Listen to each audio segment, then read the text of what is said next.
Alright, push rods.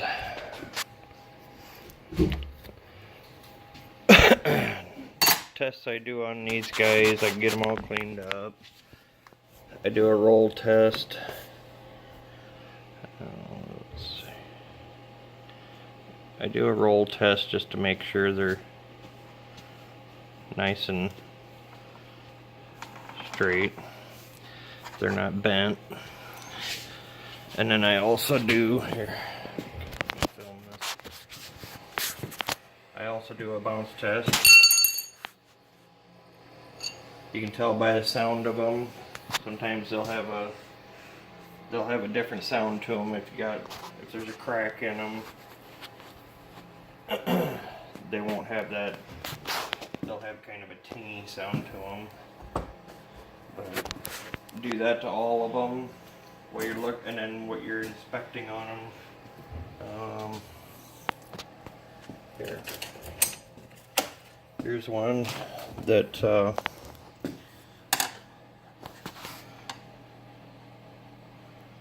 can see the chip out of it. That is one that I had pulled out of. I got a 3020 John Deere. If you can roll that when it rolls nice, it's straight. That's what happens, a backfire. Shut the tractor off and tractor had backfired after I'd shut it off. The timing was too far advanced on it. So it had actually backfired and it actually jumped on the rocker and it broke it. That's why backfiring is not good. So it didn't bend it, but that is the deal. And this one here, I guess, is actually, that's, you know that was bent, but that one there came out of a another 4020 that I had overhauled. You can see the length difference in them. There's a oh, I didn't realize there'd be that difference between this 4020 and this one was out of a early. That's out of an early 4020. So there, right there's 3020, early 4020, 3020, and that's this 4020 right here that I'm working on. So that goes to show you there is a difference in them. So, but that is, I go through and clean them all up, do a roll test on them, make sure they're not bent, because if they are bent at all, you want to get yourself get a replacement. Don't, and look for chips, look for flaws. They're a crucial component. So I just wanted to show you that's what I do. I roll test them. I do a bounce test on them, a noise test.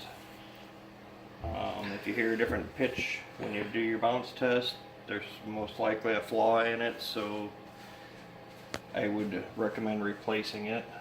If it sounds different than all the rest of them, you need a noticeable difference. So I guess that's my tips for you. Take them with a grain of salt. That's just how I do it. If you got different ways of doing it, that's fine too.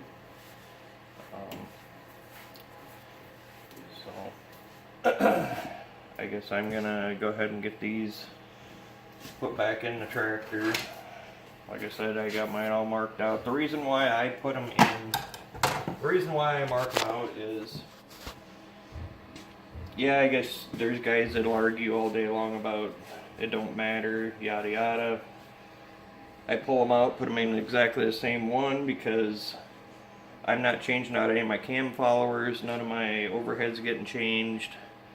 I'd rather have them in writing on the original cam follower that they came out of. Yeah, if you're replacing all your cam followers and replacing overhead parts, rockers, you can probably, yeah, you can get away without, you can take them out and do whatever you want, I guess, but I take them out, put them in the same hole, because They came out of that hole. They wore to that. So put them back in. That's the reason why. That's how I was taught to do it. That's how I do it. So you can do it however you want to do it. It don't make a difference to me. So just showing you how I do it. I guess I'm gonna go back to doing this. I just wanted to give you some tips. So there you go. Thanks for watching. Alright, we're gonna adjust the valves now. Show you guys how I do that. Here's the book. I don't know if you guys tells you how to set them. This is right here is your intake valve lash, exhaust valve, gas and LP, exhaust and intake is 15 thousandths, 28 on exhaust. Diesel, it's the same. And on your diesels, you can adjust your valves hot or cold, it doesn't matter. So cylinder, I forgot to show you guys that when I had that injection pump deal, or yeah, when I was talking about timing the oil pump. Right here is where you line that up, top dead center. There is a groove, well, there you can kind of see it, TDC with a line right there, and you line that line up right there. But top dead center, and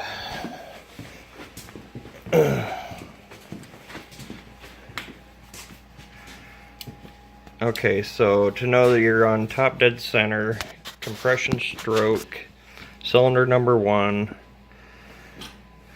your number 2 exhaust valve is partially opened. Top dead center cylinder 6, which is rotate it 360 degrees, put it back on top dead center again. Then your number 5 exhaust valve would be partially opened. So that is an explanation as to how you know you're on top dead center cylinder number 1 or number 6. So we are on top dead center cylinder number 1 because we are exhaust valve partially opened on number 2. I guess I will get up here. You want to hold this, bud?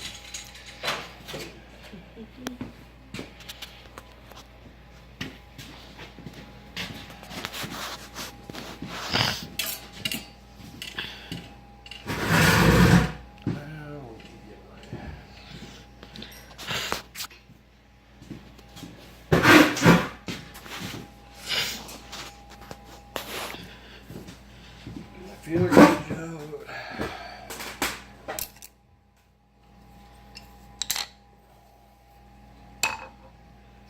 So you'll need a screwdriver, you'll need a 9/16 wrench, and you need a feeler gauge, and you need to set it to 18 thousandths, which is 0.018.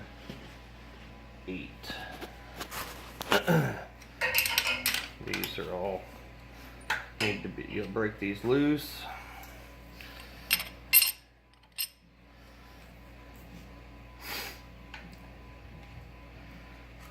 You will stick your feeler gauge under here in between your valve and your rocker, and you will want just a slight amount of drag. Like right now I got no drag.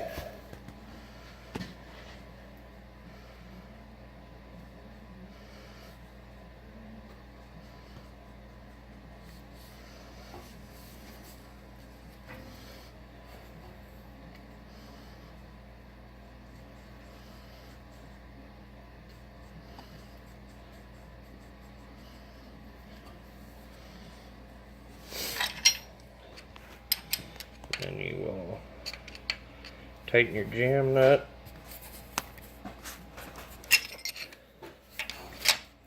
Check it.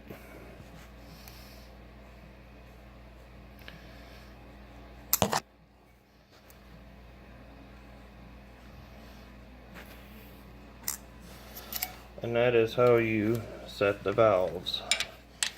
Do the same on this guy.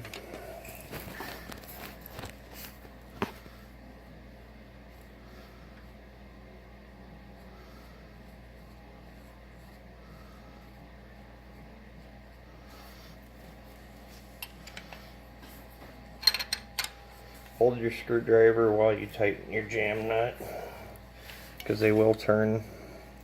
Okay, now see that one there? After you tighten the jam nut, it's a little loose. So I'm going to adjust it just a little more. Tighten my jam nut. There we go.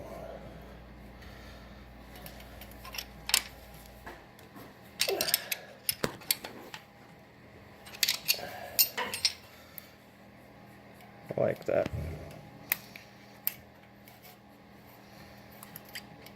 You don't want it to be so tight that you can't get your feeler gauge back in there. You just need a slight bit of drag on it, nothing major.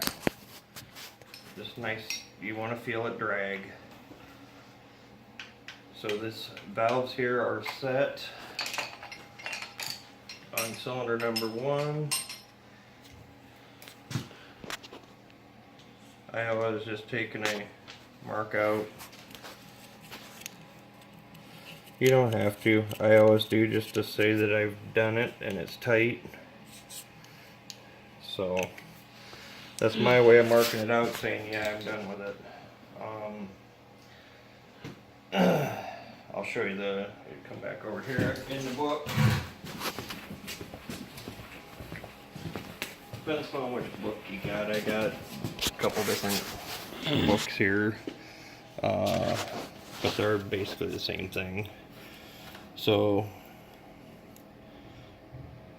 it'll tell you right up here, adjust valves on, if you're on cylinder 1, you'll go for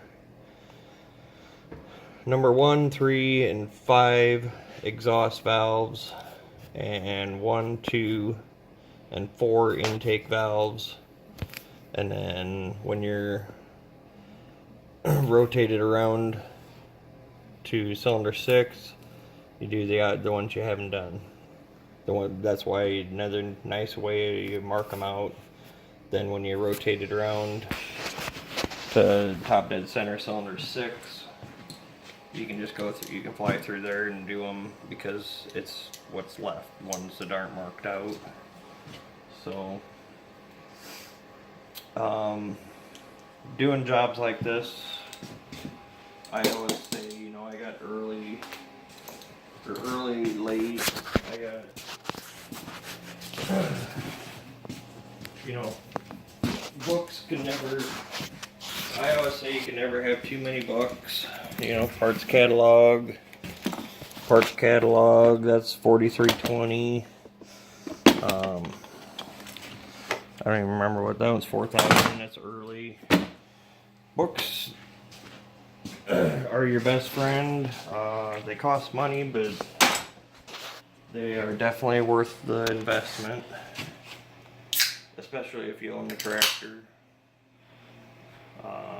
You can get a lot of stuff online too, but I always like the books. I can flip through them, and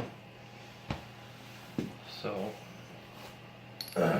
that is that. I'm going to go ahead and I'm going to adjust all these valves, and then I'm going to make sure I rotate it back, put it on cylinder number 1, because I got that injection pump that I got to put in it, and I need cylinder number 1 at top dead center, so I'll rotate it 360 and then I'll rotate it again to get it back to cylinder 1, so that way I can drop my injection pump in. And I'm still waiting on that. The diesel shop still has that, so.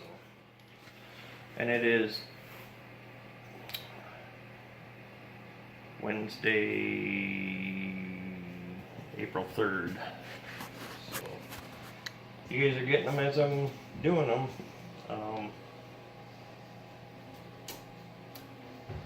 I guess I got some other footage. I got the spreader done. It's going. But I'll throw them up there when I get. Hopefully, maybe I should throw one of them up there before I do this. I don't know. We'll see what happens. Thanks for watching. We'll see you later.